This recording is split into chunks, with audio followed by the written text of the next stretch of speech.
SPN news आवाज नाशिकचा। मित्रांनो, सप्रेम नमस्कार। SPN न्यूजमध्ये आपले स्वागत आहे। अखेर पोलीस प्रशासनाकडून 2 संशयित आरोपींवर गुन्हा दाखल। प्रकाश रामदास पवार मारहाण प्रकरण। भाऊ दीपक पवार याने मानले पोलीस प्रशासनाचे व पत्रकारांचे आभार।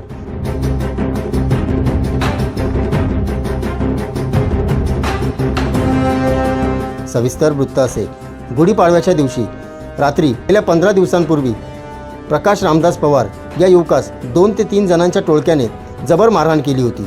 या मारहाणीत प्रकाश पवार हा मरणाच्या दारात आहे, परंतु पोलीस प्रशासन गुन्हा दाखल करून घेण्यास विलंब लावत होते। त्या अनुषंगाने आज दिनांक 2 एप्रिल रोजी सातपूर पोलिसांनी कलम 109/1, कलम 118/1, कलम 115, 352, 3/5 नुसार गुन्हा दाखल केला आहे। यात संशयित आरोपी म्हणून बाळू उर्फ महेंद्र साळवे व विकी सावंत राहणार सातपूर नाशिक या आरोपींवर गुन्हा दाखल करण्यात आला आहे। मरणाच्या दारात असलेल्या प्रकाश पवार याला आता न्याय मिळेल अशी अपेक्षा प्रकाश पवार यांच्या कुटुंबियाकडून व्यक्त केली जात आहे। यावेळी अधिक माहिती दीपक पवार यांनी देत पोलीस प्रशासनाचे आभार मानले। पोलीस प्रशासनाचे धन्यवाद करतो। नाशिक जिल्हा कायद्याचा बालेकिल्ला ही प्रचिती खरंच आज आम्हाला अनुभवायला मिळाली आहे। 15 दिवसापूर्वी माझ्या भावाला जी मारहाण झाली होती त्यामध्ये आज पोलिसांनी गुन्हा दाखल करून घेतलेला आहे। त्यामुळे मी सर्व पोलीस प्रशासनाचे धन्यवाद करत आहे।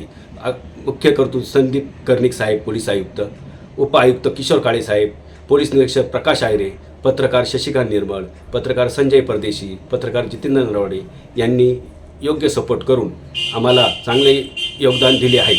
व मी पोलीस प्रशासनाकडून एवढीच मागणी करतो, जे 2 आरोपी का 3 आरोपी आहे त्यांना तुम्ही पकडून योग्य ती कारवाई कराल अशी मी आशा बाळगतो। परत एकदा पोलीस प्रशासनाचे आणि पत्रकारांचे धन्यवाद। तसेच या घटनेचा तपास वरिष्ठ पोलीस निरीक्षक प्रकाश आहिरे यांच्या मार्गदर्शनाखाली पोलीस उपनिरीक्षक नळकांडे करीत आहे।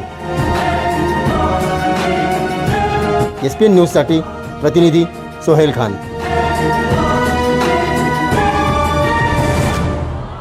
सर्व जनतेपर्यंत आमच्या बातम्या पोहोचवण्यासाठी आम्ही हे एक माध्यम चालू केलं आहे। त्याचं नाव आहे SPN न्यूज आवाज नाशिकचा। आमच्या या चॅनलला आजच सबस्क्राईब करा आणि बेल आयकॉन प्रेस करा। धन्यवाद।